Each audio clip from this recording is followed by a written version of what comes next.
Friends, आज दुनिया में बहुत गर्मी बढ़ रही है। लगातार हर साल गर्मी में बहुत बढ़ोतरी है और बहुत सारे जलवायु परिवर्तन होने के कारण ये सारी चीज़ें हो रही हैं। बहुत सरकारें भी चिंतित हैं, देश चिंतित हैं, पर्यावरणविद हैं वो भी चिंतित हैं और काफ़ी इस पर काम भी हो रहा है। लेकिन इतना काफ़ी नहीं है। इसके लिए बहुत प्रयास करने की ज़रूरत है।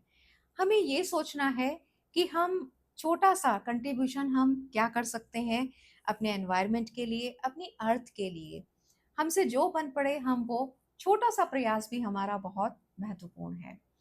आज मैं यहाँ बात करूँगी कि एनवायरनमेंट के लिए हम बच्चों में छोटी-छोटी आदतें बचपन से डालें, जिससे कि बड़े होकर वो उस चीज़ को एक उनकी बहुत पर्सनैलिटी में आ जाए और वो कुछ देश के लिए, समाज के लिए, इस पृथ्वी के लिए कंट्रीब्यूट कर सकें। जैसे बच्चों को शुरू से जब अब गर्मियाँ आती हैं हम आम खाते हैं और भी फल खाते हैं, उन बीजों को, उन गुठलियों को इकट्ठा किया जाए। मैं कई साल से ये काम करती हूँ, आम की गुठलियाँ, जामुन की गुठलियाँ इकट्ठी करती हूँ। और इस बार मैंने एक और प्रयोग किया, अपने आस-पास और मेरे परिचित लोगों के बच्चों को भी मैंने आम की गुठलियों को इकट्ठा करने के लिए कहा। शुरू में तो उन्होंने कहा कि ये बहुत मुश्किल काम है, लेकिन धीरे से जब लगातार मेरी उनसे बात हुई, तो उन बच्चों ने और उनके पेरेंट्स ने भी इस चीज़ पर ध्यान दिया और उन्होंने आम की गुठलियों को इकट्ठा किया। उनके पास अभी काफ़ी सारी गुठलियाँ इकट्ठी हो चुकी हैं। अब इसके बाद ही हम जो है इन गुठलियों को प्लांट करेंगे, जिससे कि पौधा बनेगा और उसको हम किसी एक सुरक्षित अच्छी जगह पर लगाने का काम करेंगे।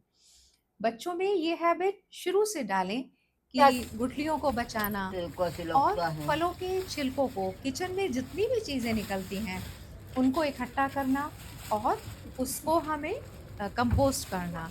यदि हम ये आदत डाल दें शुरू में तो शुरू में हो सकता है परेशानी हो, लेकिन बच्चों में ये हैबिट यदि आ जाएगी तो वो इसको करना शुरू कर देंगे। और पौधों के साथ, एक नेचर के साथ में बच्चों के साथ टाइम को स्पेंड ज़रूर दें। यदि हमारे घर में छोटा-सा बगीचा है या कुछ गमले भी हैं, तो उसमें बच्चों से पानी भी डलवाएँ।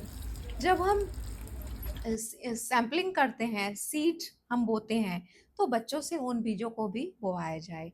तब उन्हें उससे प्रोसेस से वो जुड़ेंगे, उससे लगाव होगा। पानी देना सिखाएँ, उसके बाद उसमें बढ़ते हुए पौधों को जब बीज से छोटा नन्हा-सा उसमें पत्ती निकलती है, तो वो उनको रेगुलर हम ऑब्ज़र्व करना सिखाएँ। अपने साथ में ले जाएँ और बोलें कि ये प्लांट आपका है, ये आपकी रिस्पॉन्सिबिलिटी है, इसको देखें और बच्चों से बल्कि उनके अनुभवों को सुनें। उनको बोलें कि आप देखकर आइए कि आज आपका पौधा कितना बड़ा है। तो इस तरह से बच्चों में प्लांट्स के प्रति, उनकी केयर करने के प्रति लगाव होगा और वो अपनी रिस्पॉन्सिबिलिटी को समझेंगे। अभी हम हमारी रिस्पॉन्सिबिलिटी है कि हम ये हैबिट और एक अच्छी चीज़ उनके अंदर डेवलप कर दें, जिससे कि आने वाले समय में एक बहुत रिस्पॉन्सिबल सिटीज़न बनेंगे। इन बच्चों को अ, पेड़ों की, पौधों की केयर करने की या छोटे-छोटे जीव-जंतुओं को ऑब्ज़र्व करना, उनकी केयर करने की रिस्पॉन्सिबिलिटी दें। इससे उनमें इमोशन डेवलप होगा, एक सेंस ऑफ रिस्पॉन्सिबिलिटी आएगी और वो आने वाले समय में और अभी भी कुछ ना कुछ ज़रूर कंट्रीब्यूट करेंगे। हम पढ़ते रहते हैं देश में भी कुछ बच्चे बहुत छोटी उम्र से इस तरह के काम करते हैं, बीजों को इकट्ठा करना, प्लांट करना, जिन्होंने बहुत बड़े-बड़े काम किए हैं और इस तरह की एक्टिविटी में इन्वॉल्व रहते हैं। तो हम भी बच्चों में ये हैबिट डालें और हमारे साथ-साथ उनको भी इस काम में शामिल करें, गार्डनिंग में प्लांट करने में, पानी देने में, सभी चीज़ों में इनमें हमें शामिल करें और अपने पर्यावरण को हम बचाने में पूरा सहयोग करें।